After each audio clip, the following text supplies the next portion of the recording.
Hello everyone, আপনারা সবাই কেমন আছেন? আশা করি অনেক ভালো আছেন। আমার নতুন একটি ভিডিওতে আপনাদের সবাইকে স্বাগতম।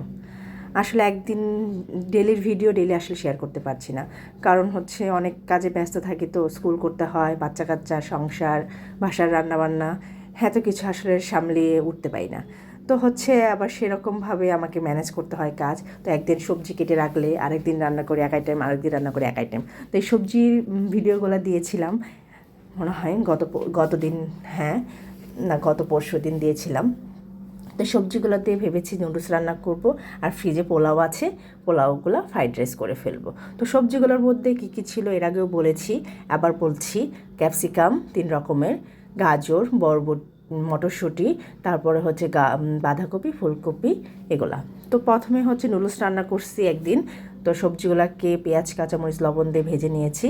তো নুডলসগুলো আগে সেদ্ধ করে রাখছিলাম, ডিমও ভেজে রাখছিলাম। তো কড়াইয়ের মধ্যে তেল, পেঁয়াজ দিয়ে নুডলস সেদ্ধ করে রাখা নুডলসগুলো দিয়ে দিলাম, ডিম দিয়ে দিলাম, সবজিটা হচ্ছে অর্ধেক দিয়ে দিলাম, পুরাটা দিলাম না কারণ রাখতেছি ফ্রাইড রাইসের জন্য। তো কাঁচামরিচ যেহেতু সবজিতে দিয়েছিলাম সেজন্য নুডলসে বেশি দিলাম না, একটা কেটে দিলাম, ছেলে খাবে তো।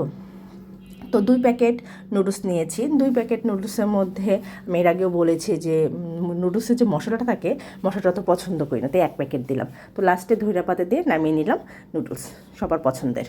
তো এর পরের দিন শুরু করলাম ফ্রাইড রাইস রান্না। ফ্রাইড রাইস রান্না করতে ততটা কষ্ট নয়, কারণ পোলাও রান্না করা আছে, আর হচ্ছে ডিমটা শুধু ভেজে নিলাম, তারপরে হচ্ছে পোলাওটা দিয়ে দিলাম, পোলাওটা দিয়ে ওই সবজি ভেজে রাখা সবজিগুলো দিয়ে নামিয়ে নিব। আসলে কোনো জিনিস নষ্ট করতে আমার ভালো লাগে না, সেজন্য কোনো জিনিস নষ্ট করি না, রেডিমেড করে খেয়ে ফেলি। খাওয়া তো যায়, নষ্ট করার থেকে এভাবে রেডিমেড করে খেয়ে ফেলা অনেক ভালো। ধন্যবাদ সবাইকে, ভালো থাকবেন।